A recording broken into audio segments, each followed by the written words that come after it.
So income tax return filing का time चल रहा है। आज मैं 12 जुलाई को ये वीडियो रिकॉर्ड कर रहा हूँ और आप सभी को पता होना चाहिए इंडिविजुअल के लिए आईटीआर फाइलिंग की जो ड्यू डेट होती है वो 31 जुलाई होती है, लेकिन इस साल बढ़ा दी गई है।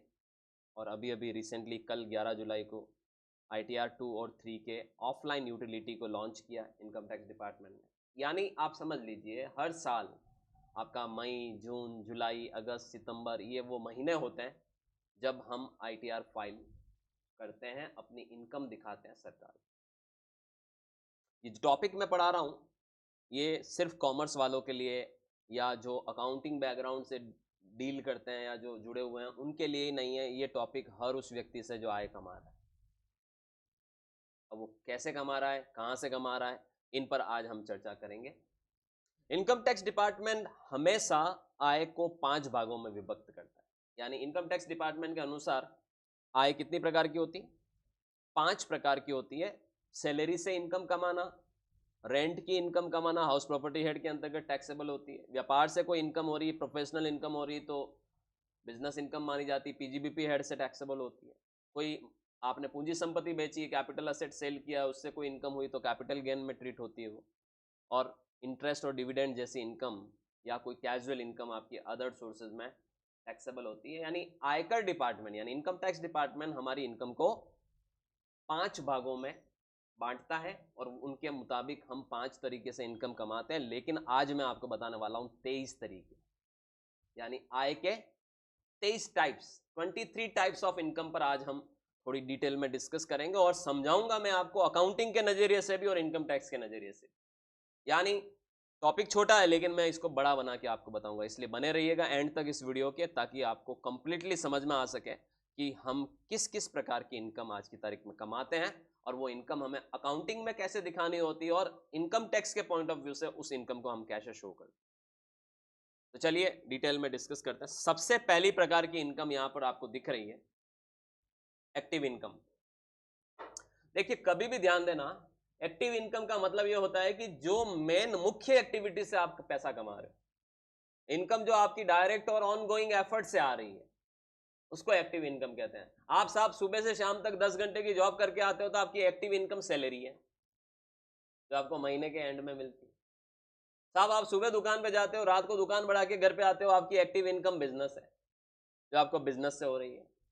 आप सुबह निकलते हो घर से, दूसरों को पागल बना के कहीं किसी एक आधे को मुर्गे को फंसा के घर पे आते हो, this is your active income जो आपने एक तरह से उस बंदे से ऐंठ ली। तो एक्टिव इनकम क्या होती है? What is active income? जो हमारे डायरेक्ट एफर्ट से या हमारे ऑन गोइंग एफर्ट से या जो हमारे एक्टिव पार्टिसिपेशन से जो इनकम हम कमाते हैं वो हमारी डायरेक्ट इनकम। और अगर मैं एक्टिव इनकम की बात करूं तो आप इसको, अगर आप बिजनेस कर रहे हो तो बिजनेस इनकम आपकी एक्टिव इनकम है। आप प्रोफेशनल है तो प्रोफेशनल रिसिप्ट्स आपकी एक्टिव इनकम है। आप अगर एम्प्लॉय है किसी ऑर्गेनाइजेशन में तो सैलरी आपकी एक्टिव इनकम है।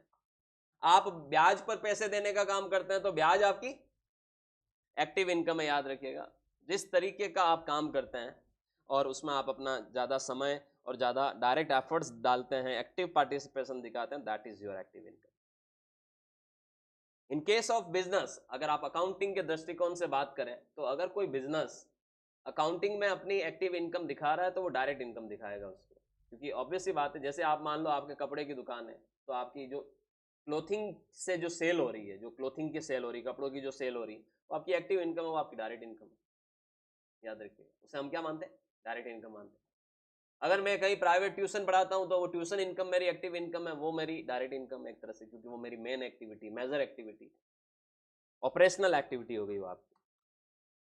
सो this is your active income. Alright, दूसरी प्रकार की इनकम होती है अलोवेंसेस। अलोवेंसेस का मतलब होता है कि ज्यादातर ये वर्ड आप सुनते हो, इसको हिंदी में कहते हैं भत्ते। तो ये वर्ड सुनते हो नौकरी में, जब आपका और एम्प्लॉयर का एक मतलब एम्प्लॉयर एम्प्लॉय रिलेशनशिप होता है, जब हम कहीं जॉब में जाते हैं वहां हमें हमें हमारी ऑर्गेनाइजेशन, हमारा एम्प्लॉयर हमें कोई एक्स्ट्रा बेनिफिट दे रहा है अलग नाम से, तो वो हमारे अलोवेंसेस होते हैं। जैसे मैं आपको बताता हूँ, मान लो मैं आज उदयपुर का हूँ, मैंने जयपुर की किसी कंपनी को ज्वाइन किया। अब इंटरव्यू में मुझसे पूछा गया कि आप कब से ज्वाइन करेंगे, मैंने कहा सर नहीं कर पाऊंगा। उन्होंने बोला क्यों? मैंने कहा मेरा जयपुर में कहीं रहने का तो है नहीं जगह, मकान तो मेरा किधर है, उदयपुर में। तो उन्होंने बोला है कि एक काम करना, जयपुर के किसी भी पॉश इलाके में जाके रेंट पे मकान ले लेना, रेंट हम दे देंगे। एचआरए कहते हैं उसको, हाउस रेंट अलाउंस। ये जो एक्स्ट्रा पैसा मान लो 15,000 महीने का कंपनी दे रही है, ये एचआरए यानी ये अलाउंस है, आपकी सैलरी इनकम का ही पार्ट है ये। यानी आप अगर नौकरी में है तो ये सैलरी इनकम का पार्ट है। अब टैक्सेबल है या नहीं है, वो टैक्सेबिलिटी इनकम टैक्स के नियमों के आधार पर, अगर आपने आइडिया इनकम टैक्स पढ़ा हो और सैलरी हेड पढ़ोगे तो उसमें आपको टैक्सेबिलिटी का पता पड़ेगा कि कितना टैक्सेबल है। एचआरए पार्टली टैक्सेबल अलाउंस होता है। आप एक दिन कंपनी में बॉस के कैबिन में गए, आपने बोला है कि सर मेरे को तो 10 दिन की छुट्टी चाहिए, केरला घूम के आ रहा हूं मेरी फैमिली के साथ। कंपनी ने बोला ठीक है, जितना भी खर्चा होगा हमारी तरफ से, एलटी है, लीव ट्रैवल अलाउंस। आप जीन्स और टी शर्ट पहन के पहले दिन कंपनी को ज्वाइन किया, पहुंच गए, बॉस ने फटकार लगाई कि भैया ये नहीं चलेगा, आप हमारा तो एक फिक्स ड्रेस कोड है। आपने बोला सर ड्रेस खरीदने के मेरे पास पैसे नहीं है। उसने आपको 10,000 रुपए का चेक बना के दिया कि जाइए और अपनी 2 ड्रेसेस सिलवाइए। अलोवेंस, अलोवेंसेस भी आपको वैसे ही मिलता है जैसे सैलरी मिलती है, कैश बेनिफिट ही है, लेकिन यह पर्टिकुलर नाम से दिया जाता है एम्प्लॉयर के द्वारा। किसको? एम्प्लॉय। आपने वो, आपका कंपनी बोल रही है कि आपको उस पर्टिकुलर साइट पे जाना है, 10 दिन वहीं रुकना है। आपने बोला मेरे अकेले से काम नहीं होगा, 2 बंदे हेल्पर चाहिए। कंपनी ने बोला कितना कितने रुपए में आएंगे? आपने बोला 20-20 हजार देने पड़ेंगे उनको। कंपनी ने आपको 40,000 रुपए दिए हेल्पर अलोवेंस। कंपनी आपको बोल रही है कि आपको साउथ इंडिया का टूर करके आना, डेढ़ महीने का। आपने बोला कि सर उसमें तो आने जाना रहना खाना पीना सबका पैसा लगेगा। कंपनी ने बोला कि हम देंगे। टीएडी है, ट्रैवलिंग अलोवेंस, डेली अलोवेंस। भत्ते क्या होते हैं, अलोवेंसेस क्या होते हैं? वो फिक्स अमाउंट रिसीव होते हैं किसी स्पेसिफिक पर्पज से, हमें अपने एम्प्लॉयर की तरफ से। उन्हें हम क्या कहते हैं? भत्ते कहते हैं। बड़े पॉपुलर भत्ते हैं ये, एलटीए, ये एचआरए, ये बड़े पॉपुलर भत्ते हैं, जो वो लोग इससे ज्यादा वाकिफ हैं जो लोग जॉब करते हैं। ये भी हमारी इनकम है, इसका भी कोई ना कोई पार्ट हमारे हाथ में टैक्सेबल होता है। इवन कई सारे भत्ते ऐसे होते हैं जो फुली आपके हाथ में टैक्सेबल होते हैं, जैसे महंगाई भत्ता, डीए, फुल्ली टैक्सेबल। मिला, पूरी तरह से आपकी बेसिक सैलरी में जुड़ जाएगा, आपका टैक्सेबल सैलरी का पार्ट बनेगा। तीसरी तरीके की इनकम होती है बोनस। आपने सुना होगा बोनस, ये भी एक्स्ट्रा कॉम्पनसेशन होता है जो एक एम्प्लॉय को एम्प्लॉयर के द्वारा दिया जाता है। ज्यादातर केसेस में फेस्टिव सीजन में बोनस दिए जाते हैं, दिवाली वगैरह के टाइम में इंडिया में। तो कंपनियां अपने एम्प्लॉय को क्या देती है? बोनस देती है। मान लो 1,00,000 रुपए महीने की सैलरी है आपकी, लेकिन दिवाली वाले महीने में, अक्टूबर महीने में आपको कंपनी ने 1,00,000 एक्स्ट्रा दिया, तो ये बोनस सैलरी मानी जाएगी। ये भी सैलरी का पार्ट है। बोनस आपके हाथ में पूरी तरह से टैक्सेबल होता है, याद रखिए। बोनस अगर मिल रहा है ना, कितना ही मिल रहा है हमारे हाथ में, हमेशा टैक्सेबल होता है। Extra compensation given by employer to employees beyond salary is called bonus. And maximum festive season में कंपनियां अपने एम्प्लॉय को क्या देती है? बोनस देती है। एम्प्लॉय के हाथ में टैक्सेबल इनकम है, याद रखिएगा, ठीक है। तो ये अलोवेंसेज और बोनस एक तरह से सैलरी से जुड़े हुए वर्ड ही है। अगला नंबर आता है बिजनेस इनकम का। देखिए कोई भी बिजनेस करो आप, अगर कोई ऐसी ट्रेडिंग एक्टिविटी, कमर्शियल एक्टिविटी या किसी प्रकार की कोई ऐसी एक्टिविटी कर रहे हो जिससे आपको प्रॉफिट निकल कर आ रहा है, वो आपकी बिजनेस इनकम मानी जाए। आज मान लो मैं पूरे साल भर ट्यूशन पढ़ाता हूं बच्चों से, और मेरी पूरे साल भर में 80 लाख रुपए की ट्यूशन फीस रिसीव हुई मुझे, और 80 में से 60 लाख के मेरे खर्चे हो गए, तो 20 लाख रुपए जो मैंने एक्स्ट्रा कमाया वो प्रॉफिट है, वो बिजनेस इनकम मानी जाएगी। और वो मेरे हाथ में पीजीबीपी हेड के अंतर्गत टैक्सेबल होगा, और उसके ऊपर मुझे गवर्नमेंट को टैक्स देना पड़ेगा। बिजनेस एंड प्रोफेशनल इनकम में आएगा वो। बेसिकली बिजनेस से होने वाली इनकम, बिजनेस से कमाए जाने वाला प्रॉफिट क्या कहलाएगा? बिजनेस इनकम कहलाएगा। एक दिन क्या हुआ, हमारे ऑफिस के जस्ट सामने एक चाय वाला है, चाय का काउंटर लगाता है, मांगीलाल जी। तो एक दिन मैं पहले चाय पीने जाता था वहाँ नीचे, तो मैंने उनको बोला कि साहब, अरे कितना कमा लेते हो आप? उन्होंने मुझसे पूछा कि सर ये आप कंप्यूटर ट्रेनिंग इंस्टीट्यूट चालू कर रहे हो ना? मैंने कहा हाँ, नया नया था जब मैं। तो उन्होंने बोला कि सर मैं भी पहले एपटेक कंपनी में था। मैंने कहा एपटेक में था? एपटेक एक बहुत फेमस कंपनी है। आप जैसे आप में से जो लोग कंप्यूटर एजुकेशन को जानते हैं, तो एपटेक एक बड़ा ब्रांड है। एनआईआईटी भी आपने नाम सुना होगा। एपटेक और एनआईआईटी सबसे पहले कंप्यूटर एजुकेशन को लेके आए थे इंडिया में। तो उन्होंने बोला कि सर मैं भी एपटेक में ही काम करता था। मैंने कहा क्या कंप्यूटर पढ़ाते थे? नहीं नहीं नहीं सर, मैं चाय बना के पिलाता था, वहीं रहता था, साफ सफाई करता था। मैंने कहा ओके। मैंने कहा कितना सैलरी मिलता था? बोले मेरे को मतलब उन्होंने बताया कि इतना मिलता था, वहीं रहना था, खाना पीना वहीं बना के खाता था और इंस्टीट्यूट चलता था। तो मैंने कहा एक सवाल का जवाब दो मुझे, अभी आप यहाँ पर अपना खुद का बिजनेस चालू कर दिया आपने? बोले हाँ। मैंने कहा कि खुश हो? बोले बहुत खुश हो। मैंने कहा कंपेयर करो पिछली जॉब से और अभी के बिजनेस से, तो बोले खुश हो। मैंने कहा बताओ कितना कमाते हो? तो बोले वो तो मैं नहीं बता सकता कितना कमाता, क्योंकि मुझे भी नहीं पता है, पर हाँ मेरा परिवार चला रहा हूँ अच्छे से। तो मतलब आप समझिए, पहले वो जब जॉब करता था वो किससे कमाता था? सैलरी से। अब जब वो खुद का काउंटर चालू कर दिया चाय का उसने, तो वो किससे कमा रहा है? बिजनेस से। तो बिजनेस कैसा भी हो, बिजनेस, किसी का छोटा बिजनेस, किसी का बड़ा बिजनेस, किसी का गुड्स का बिजनेस, किसी का सर्विस का बिजनेस, कोई ट्रेडिंग कर रहा है, कोई मैन्युफैक्चरिंग कर रहा है, कोई सर्विस दे रहा है, कोई प्रोफेशनल है, कोई पढ़ा रहा है, कोई डांस सिखा रहा है, कोई बेंडे बना रहा है, समझ रहे? तो कोई चीज बेचने के लिए वो पागल बना रहा है। तो बिजनेस बिजनेस बिजनेस से होने वाली इनकम बिजनेस इनकम कहलाती है। कैपिटल गेन किसे कहते हैं? हिंदी में कहते हैं पूंजी लाभ। कभी भी ध्यान देना, आपके पास अगर कोई कैपिटल असेट है, जैसे आपके पास कोई जमीन है, मकान है, कोई फ्लैट है आपके पास, कोई प्लॉट है आपके पास, गोल्ड ज्वेलरी है आपके पास, ऑर्नामेंट्स है आपके पास, प्रीसियस मेटल्स की कोई वस्तुएं आपके पास है, या आपके पास कोई आर्ट या कोई ऐसी कोई स्कल्पचर है आपके पास जो मार्केट में बेचने से आप अच्छा रेवेन्यू जनरेट कर सकते हो, वो सारी कैपिटल एसेट जो होती है, उसको बेचने से अगर आपको कोई फायदा होता है वो कैपिटल एसेट है। शेयर्स हैं किसी कंपनी के, बॉन्ड है। आज सोचिए आपने कोई प्लॉट खरीदा था 5 लाख में, अब उस प्लॉट के 15 लाख आ रहे और आपने बेच दिया, तो 15 में से 5 माइनस कर दो, फायदा कितना हुआ? 10 लाख का कैपिटल गेन माना जाएगा। आज मैं 2 साल पहले मैंने 45 के हिसाब से गोल्ड खरीदा था, 4-5 तोला, 45,000 रुपये जब कीमत चल रही थी, 2 साल पहले की बात होता है। आज उसकी कीमत 92,000 रुपीज चल रही है। तो ये जो डिफरेंस खड़ा हो गया यहाँ पर है ना, 47,000 रुपये बढ़ गया है। अब अगर मैं वो गोल्ड बेचता हूं तो मुझे वो 47,000 रुपये प्रति तोला ज्यादा पैसा मिलेगा, तो वो मेरा क्या है? कैपिटल गेन माना जाएगा। कैपिटल एसेट है और उसको बेचकर होने वाला फायदा क्या कहलाएगा? कैपिटल गेन कहलाएगा, याद रखिए।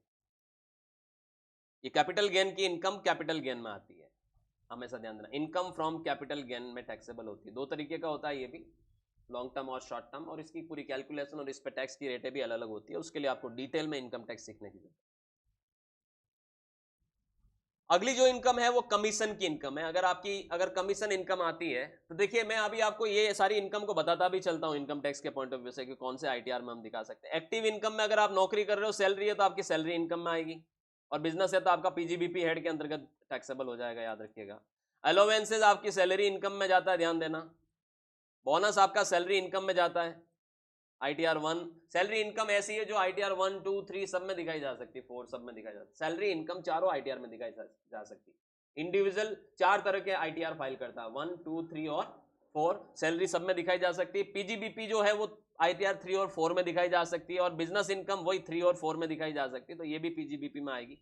और ये कैपिटल गेन की इनकम भी आज की तारीख में चारों आईटीआर में दिखाई जा सकती है, क्योंकि फाइनेंशियल ईयर 24-25 से बदलाव हुआ है। और आप लॉन्ग टर्म कैपिटल गेन अगर आप under section 112A share market से अगर लिस्टेड सिक्योरिटी को बेचने से कोई एलटीसीजी होता है 1,25,000 तक का, तो आप आईटीआर 1 और 4 में दिखा सकते हैं। वरना ज्यादातर केसेस में आप आईटीआर 2 और 3 में अपनी शेयर मार्केट से होने वाली इनकम दिखाते हैं, या कैपिटल गेन की इनकम दिखाते हैं। कमीशन की अगर मैं बात करूं तो कमीशन इनकम क्या होती है साहब, कि अगर कोई इनकम आपको किसी डील करवाने की वजह से या कोई सेल करने की वजह से कोई परसेंटेज में दी जाए, वो कमीशन होती है, हमेशा ध्यान देना। जैसे अगर आप कोई रियल एस्टेट प्रॉपर्टी में कोई आपने किसी डील करवाया 2 पार्टियों का आपस में, और आपको वहां पर 1% कमीशन मिला, कोई 50 लाख का फ्लैट बेचा आपने, 1% कमीशन मिला आपको, तो वो आपकी कमीशन इनकम मानी जाती है। आप इसको, अगर आप ये आपको आपका एम्प्लॉयर दे रहा है तो वो आपका सैलरी का ही पार्ट होगा कमीशन, और अगर ये आपको कोई अन्य व्यक्ति दे रहा है तो वो फिर आपका अदर सोर्सेज में भी आप इसे दिखा सकते हो कमीशन इनकम को। और अगर आपका मेन बिजनेस ही यही है, मतलब आप इसे बिजनेस की तरह ट्रीट कर रहे हैं, तो फिर ये आपकी बिजनेस इनकम भी आप दिखा सकते हो। किसी भी ट्रांजेक्शन के एवज में परसेंटेज में अगर आपको कुछ दिया जाता है किसी डील के अगेंस्ट में, तो वो कमीशन इनकम मानी जाती है। और ये डिपेंड करता है कि वो कमीशन इनकम आप उसको किस तरह से ट्रीट कर रहे हो। Commission received from employer is your salary income, commission received from other person, तो वो डिपेंड करेगा कि अगर आप उसको बिजनेस कमीशन, बिजनेस की तरह ट्रीट कर रहे हो, आप एक कमीशन एजेंट की तरह काम कर रहे हो, आप उसको बिजनेस इनकम भी दिखा सकते हो, अन्यथा आप अदर सोर्सेज में दिखा सकते हो। डिस्पोजेबल इनकम, डिस्पोजेबल इनकम का मतलब ये होता है कि जैसे आप समझिए आपने टोटल मिला के कहीं से 10 लाख रुपए कमाए, 10 लाख में से मान लो जैसे आप केबीसी में गए, पार्टिसिपेट किया, 10 लाख रुपए कमाए, कौन बनेगा करोड़पति में। अब 10 लाख में से आपका टैक्स वेक्स और मैंडेटरी चार्जेस कट कटा के आपके हाथ में मान लो 5 लाख और 6 लाख रुपए आए, 6 लाख और 60,000 रुपए आए। तो ये जो पैसा आपके पास आता है सब कुछ कट कटा के, मैंडेटरी चार्जेस, टैक्सेस और अदर सारे एक्सपेंसेस वगैरह कट कटा के जो इनकम आपको दी जाती है वो आपकी डिस्पोजेबल इनकम कहलाती है ना। ऐसी इनकम जो सारे टैक्सेस को पे करने के बाद और मैंडेटरी डिडक्शन को माइनस करने के बाद आपके पास आती है, वो आपकी डिस्पोजेबल इनकम कहलाएगी, याद रखिएगा।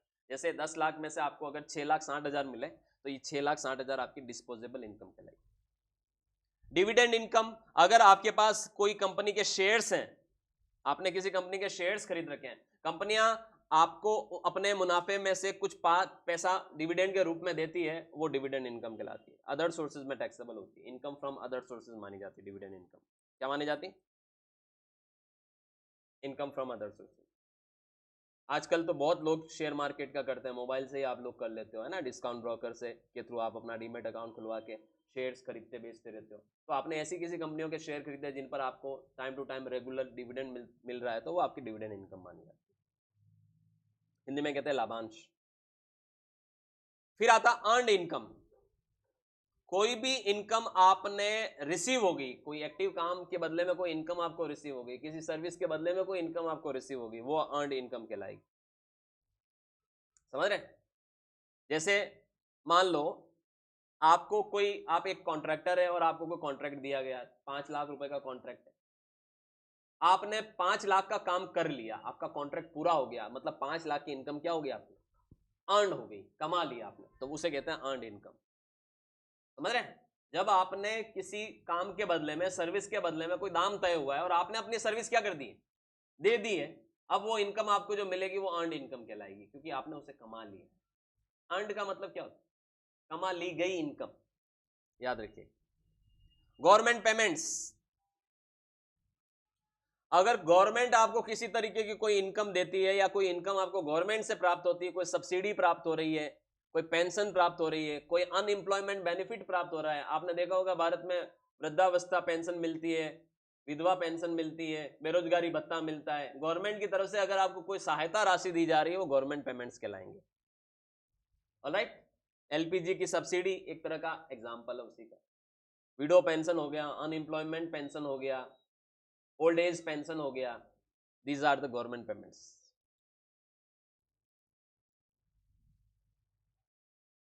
इनकम फ्रॉम अदर सोर्सेस, देखिए इनकम फ्रॉम अदर सोर्सेस का मतलब ये होता है कि अभी अभी मैं आपको बता रहा था कि भारत में इनकम टैक्स डिपार्टमेंट हमारी इनकम को कितनी कैटेगरी में बांटता है? 5 कैटेगरी में। तो 5 में से जो पहले 4 हेड होते हैं, salary, business income, capital gain और हाउस प्रॉपर्टी से रेंटल इनकम, ये मुख्य 4 हेड हैं, और जो 5वां हेड होता है वो अदर सोर्सेज में चला जाता है। अच्छा, अदर सोर्सेज में कौन कौन सी इनकम आती है? इंटरेस्ट की इनकम आती है, डिविडेंड की इनकम आती है, कोई गिफ्ट मिला अदर सोर्सेज में टैक्सेबल होगा, लॉटरी से कोई पैसा कमाया, कोई हॉर्स रेसेस से आपने पैसा जीता, कोई क्रॉसवर्ड पजल से आपने पैसा जीता, कोई आपको क्या कहते हैं, कोई गेम शो में आपने कोई पैसा जीता, ये सारी अदर सोर्सेज में जाएगी, इनकम फ्रॉम अदर सोर्सेज। यानी जब कोई इनकम किसी मेन हेड में नहीं कैटेगराइज की जा सके तो उसको हम अदर सोर्सेज में ट्रीट करते हैं, याद रखिएगा। उसी तरह से इनकम फ्रॉम प्रोफेशन, अगर आप प्रोफेशनल हैं, आप डॉक्टर हैं, लॉयर हैं, कंसल्टेंट हैं, आर्किटेक्चर हैं, फैशन डिजाइनर हैं, और आपको अपनी प्रोफेशन से कोई इनकम निकल कर आ रही है, वो चार्टर्ड अकाउंटेंट है, कंपनी सेक्रेटरी हैं, तो प्रोफेशनल इनकम मानी जाएगी। अब मुझे एक बात बताओ, अगर आपको मकान बनाना है, आपके पास कोई प्लॉट है और आपको उसको मकान बनाना है, सबसे पहला काम क्या करते हो? बताओ, एक प्लॉट पड़ा हुआ है, अब आपने तय कर लिया कि इस पे मकान बनाना है, पहला काम क्या होता है? एग्जैक्टली उसका मैप तैयार करवाओगे। और नक्शा कौन तैयार करता है? मकान बनाना है, नक्शा बनवाना है, राइट।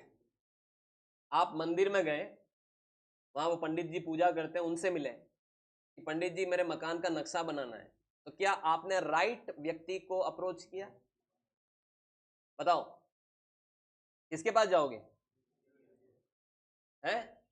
आर्किटेक्चर के पास जाओगे ना।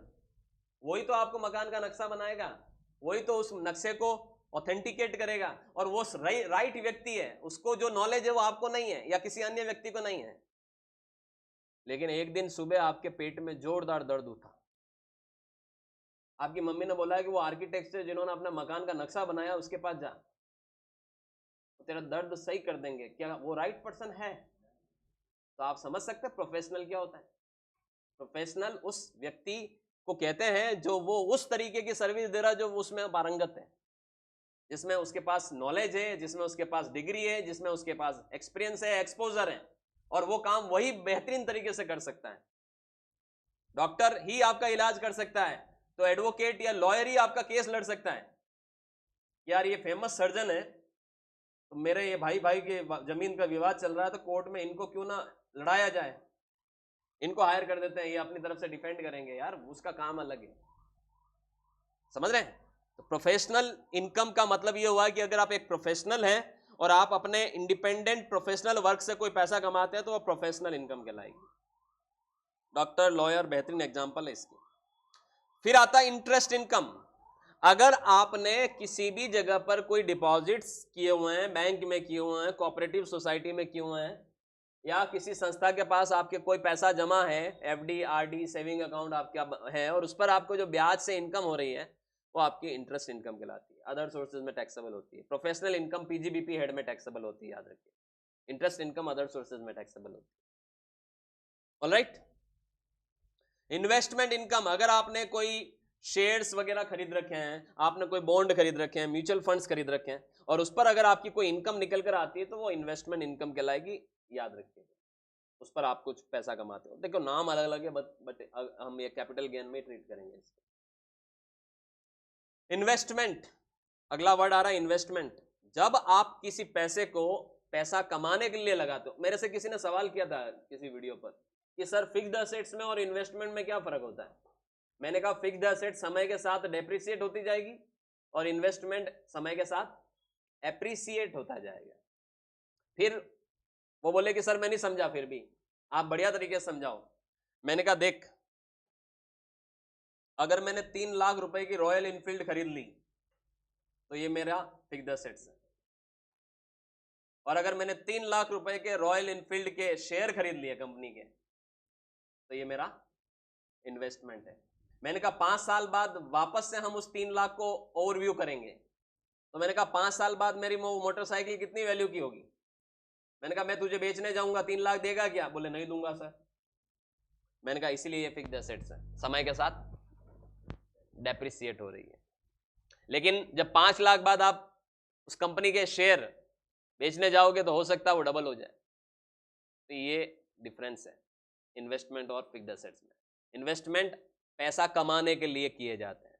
हम किसी भी स्टॉक में, प्रॉपर्टी में या बिजनेस में पैसा लगाते हैं एडिशनल इनकम कमाने के लिए, उसे इन्वेस्टमेंट कहते हैं, राइट। पैसिव इनकम, जब आप कोई ऐसी इनकम कमाते हो जो बिना कंटिन्यूअस एफर्ट्स के, आप एक्स्ट्रा एफर्ट्स के कोई इनकम कमाते हो, उसे पैसिव इनकम कहते हैं। आपने ये वर्ड बड़ा सुना होगा, यार एक्स्ट्रा इनकम कमानी है, यार मेरे एक्स्ट्रा इनकम के सोर्स खड़े करने हैं, मैं एक्स्ट्रा पैसा कमाना चाहता हूं। उस एक्स्ट्रा पैसे को हम पैसिव इनकम कहते हैं, कि हम मिनिमम एक्टिव इन्वॉल्वमेंट के कोई पैसा अर्न करना चालू कर दें, वो पैसिव इनकम कहलाती है। जैसे आपने कोई प्रॉपर्टी खरीद ली, एक फ्लैट खरीद लिया, अपनी वर्षों की मेहनत से बिजनेस करते करते आपने एक फ्लैट खरीद लिया साहब, उस फ्लैट को किराए पे चढ़ा दिया, वो 15,000 महीने का दे रहा है आपको साहब, वो पैसिव इनकम है। आपने 15 लाख रुपए कमा के बचे हुए थे, वो आपने कोई अच्छी कंपनी के शेयर्स खरीद लिया, अब उस पर आपको डिविडेंड आ रहा है, ये आपकी पैसिव इनकम है।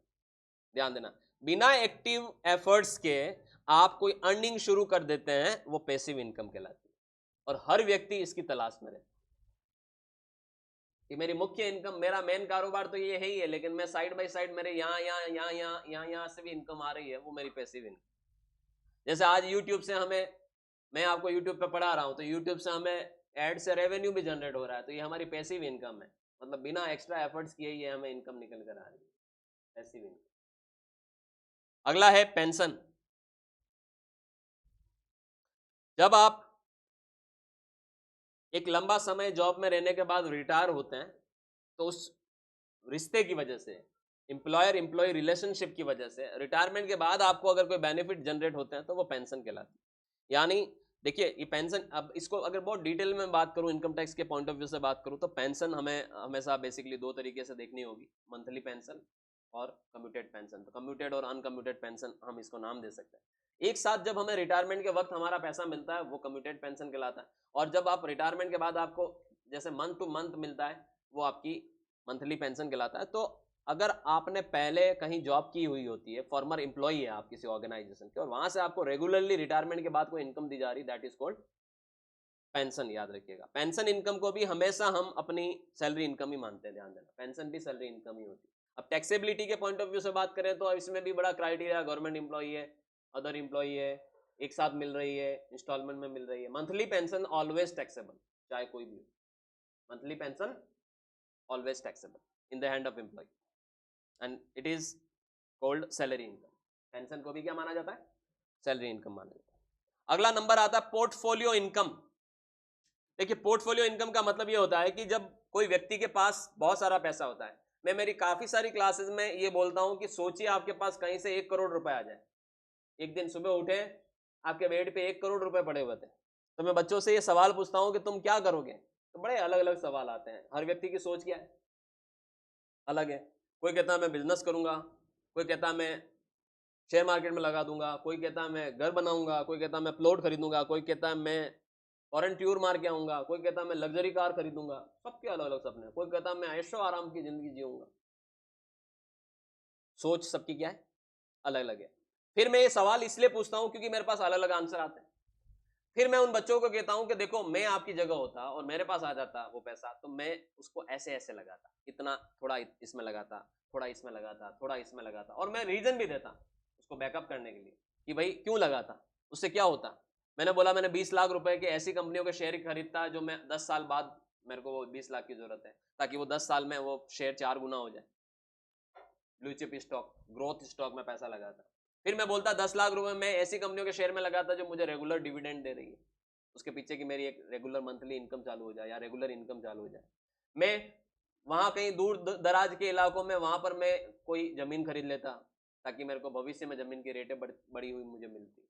मैं यहाँ लगाता, वहां लगाता, अपने पीछे हमेशा एक प्लानिंग होता है। पोर्टफोलियो इनकम का मतलब ये होता है कि आप अपने इन्वेस्टमेंट को ऐसे करिए कि आपको हर सोर्स से पैसा निकल कर आए और आपका फंड का ग्रोथ भी हो। तो कुछ पैसा आपने स्टॉक में लगाया, कुछ बॉन्ड में लगाया, कुछ म्यूचुअल फंड में लगाया, आपने उसका पोर्टफोलियो बना लिया। जैसे आज की तारीख में मेरे पास 13-14 स्क्रिप्ट है, शेयर्स हैं, 13-14 तरीके कंपनियों के क्या है मेरे पास शेयर्स हैं। मान लो 4-5 लाख रुपए मैंने लगा रखे हैं शेयर मार्केट में, तो 14-15 तरीके कंपनियों में लगा रखे हैं, तो मेरा वो 15 कंपनियों में जो पैसा लगा वो मेरा portfolio, that is called portfolio.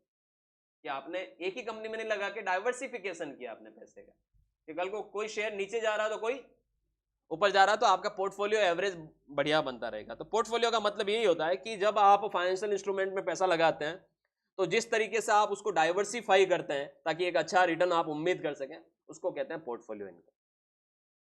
लोगों को ये कहता है, वो सुना होगा कि मेरा पोर्टफोलियो ये है, मेरा पोर्टफोलियो है। पोर्टफोलियो का मतलब ये है कि आपने किस में लगा दिया। प्रॉफिट इनकम का मतलब वही बिजनेस इनकम होता है, सारे खर्चे वर्चे घटा के जो इनकम हाथ में बचती है वो प्रॉफिट इनकम कहलाती है। बिजनेस में 2 करोड़ रुपए की सेल हुई, उसमें से 1 करोड़ 90 लाख रुपए के खर्चे और परचेज और सब कुछ माइनस कर करा के 10 लाख बचे, this is called profit, business income. Rental income, rent से कोई पैसा, अगर आपके पास कोई प्रॉपर्टी है, कोई एसेट है, लैंड बिल्डिंग शॉप्स वगैरह है, आपने उसको किराए पर दिया है, लेट आउट किया उसको, और उससे आपको कोई इनकम निकल कर आ रही है, महीने का 25,000 रुपए का किराया आ रहा है, तो रेंटल इनकम कहलाएगी। अब इसको अभी अपन ने एक बात की थी ना पैसिव इनकम, तो रेंटल इनकम पैसिव इनकम भी हो सकती है, याद रखिएगा। फिर आता है रॉयल्टी इनकम। देखिए ये बहुत इंपॉर्टेंट वर्ड है, इसको ध्यान से सुनिएगा। जब आप किसी को अधिकार दे देते हो ना, तो उन अधिकारों के बदले में वो आपको जो एक तरह से किराया चुकाता है अधिकार का, उसे रॉयल्टी कहते हैं। जैसे मैंने मान लो अभी टैक्स के ऊपर बहुत अच्छा कंटेंट बनाया, जीएसटी पर मैंने इनकम टैक्स जीएसटी पर एक बहुत अच्छा लिटरेचर बनाया, बुक बनाई। अब मैंने क्या किया, बड़ी कंपनियां हैं, पब्लिशर कंपनियां, उनके पास गया कि ये मेरा कंटेंट है और मैं चाहता हूं कि आपकी पब्लिकेशन से प्रिंट हो। तो अब ऑब्वियस सी बात है, मैंने उसका पेटेंट राइट ले रखा, मैंने कॉपीराइट लाइसेंस ले रखा, पेटेंट ले रखा, मैंने गवर्नमेंट से पहले ही अपने कंटेंट को क्या करवा लिया, पेटेंट करवा लिया। फिर मैं गया उन कंपनियों के पास, कंपनियों को बोला है कि देखिए ये लिटरेचर है, ये मेरा कंटेंट है, मैंने लिखा है, आप इसको पब्लिश करते हैं, लेकिन मुझे इतनी रॉयल्टी चाहिए होगी। आपको मार्केट में बुक निकालनी 1000 रुपए की और 200 रुपए मुझे चाहिए, 20% रॉयल्टी। तो रॉयल्टी का मतलब ये होता है कि एक तरह से रेंट ही है, रॉयल्टी क्या है, रेंट ही है, लेकिन वो रेगुलर इनकम है। जितनी प्रतियां वो कॉपी छापेंगे उन प्रति कॉपी मुझे 200 रुपए रॉयल्टी दी जाएगी।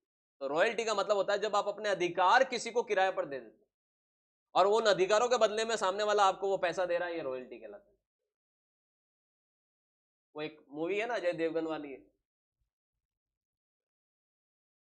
टार्जन द वंडर का, क्या ऐसे ही कुछ मूवी है, उसमें वो कार का एक बनाता है पेट और वो उन कंपनियों, कार मालिक कंपनियों के पास जाता है, फेमस कंपनियों के पास, वो उसके साथ धोखाधड़ी करते हैं। तो वो बेहतरीन एग्जांपल है वहां पर कि आपको समझना पड़ेगा रॉयल्टी क्या होता है, कि आप अपने इंटेलेक्चुअल प्रॉपर्टी, आप इंटेलेक्चुअल राइट्स किसी को रेंट पे दे देते हैं, तो वो रॉयल्टी कहलाती है। कॉपीराइट, पेटेंट वगैरह आपने लाइसेंस ले रखे, फिर आप उसको उससे रॉयल्टी अर्न करते हैं। फिर आता है आपका टैक्सेबल इनकम, मतलब आपकी वो इनकम जो सारे डिडक्शन, सारे एग्जाम्पशन माइनस करने के बाद बची है।